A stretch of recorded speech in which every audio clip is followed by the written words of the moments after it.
Hey everyone, welcome to my channel pretty care and welcome তোমাদের সকলকে একটা নতুন ভ্লগে।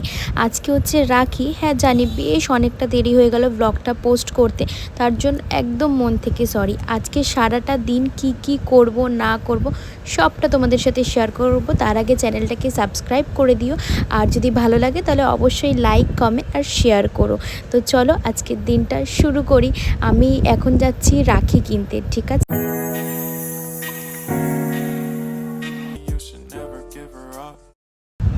এখন সন্ধ্যে 7টা মতন বাজে। আমি মা দুজনেই রেডি হয়ে গেছি। যাওয়ার আগেই দেখলাম বাবা নিয়ে এসেছিলো মোগলাই, তো আমি আর মা তো সন্ধ্যাবেলায় টিফিনটা করেই বেরোলাম।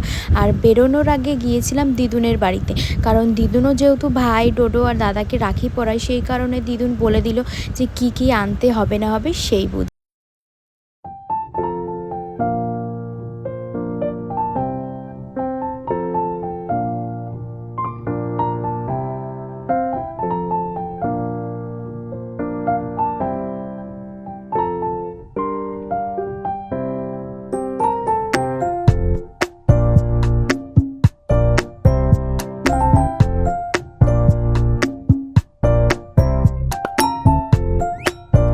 সকলের জন্য তো রাখি কিনে নিয়েছি, গোপু সোনাদের জন্য, দাদা ভাই ডোডো প্রত্যেকের জন্য।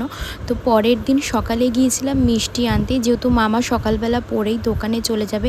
তখনই আমি এই বাচ্চাটাকে দেখলাম যে নার্সিমার ছবি আঁকছে। আমি এটা না তুলে পারলাম না।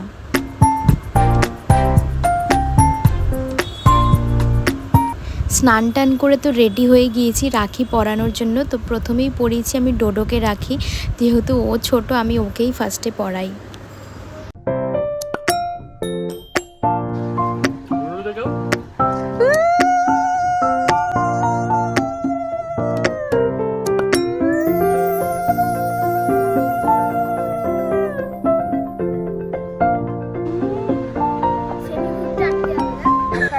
দেখতেই পেলে যে ডোডোকে রাখি পরানো হয়ে গেছে, আর শয়েলিও বাবুকে মানে আমার ভাইকে যেহেতু রাখি পরায়। তারপরে এখন এসে দিদুনের কাছে, দিদু ডোডোকে আর ভাইকে রাখি পরাবে। দাদা যেহেতু আসে না ওর অফিসের জন্য, তাই আমি ওকে পরাতে গিয়েছিলাম, ওকে তো ওখানেই দিয়েছিলাম। আমি সারপ্রাইজ হয়ে গিয়েছি যে দিদুন আমাকেও রাখি পরিয়েছে। আর গোপু সোনাদের দেখো কি সুন্দর লাগছে, মা এই জামা দুটো কিনে এনে দিয়েছে আগের দিনকে। এখন তো রাখিটাকি পরানো হয়ে যাওয়ার পর এখন আমি ডোডো আর ভাই তিনজনে মিলে যাচ্ছি দিদির বাড়িতে। মানে এই বছর আমাদের প্ল্যান হয়েছে যে দিদির শ্বশুর বাড়িতে আমরা প্রত্যেকে মিলে একসাথে রাখি পরাবো। সেই কারণে আমি আজকে কোনো রকম কোনো খাবার কিনিও নি, যাওয়ার সময় কিনে নিয়ে যাচ্ছিলাম। আমি মিষ্টি বেশিরভাগটা ওদেরকে দিই না, যেহেতু ওরা পছন্দ করে না।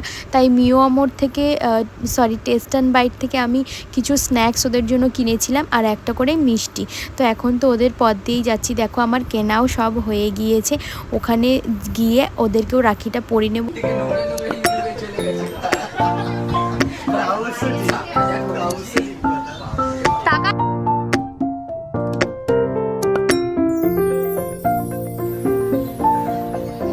দেওয়া দেই চলছে এখন।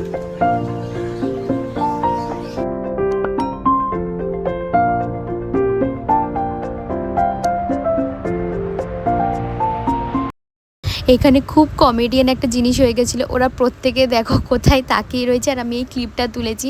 ওরা প্রত্যেকজন মিলে খাওয়ারের প্লেটের দিকে তাকিয়েছিল, এটা জাস্ট ফানি। সোহাগ অনেকটা পরেই আসে, তো ওকে আমরা পরেই পড়িয়েছি, দিদি পাপিয়াদি আর আমি তিনজনে মিলে। দেখো এখানে জিজুরও রাখি হয়ে গিয়েছে। Thank you. ওয়েলকাম। আমাদের সামনেই তো।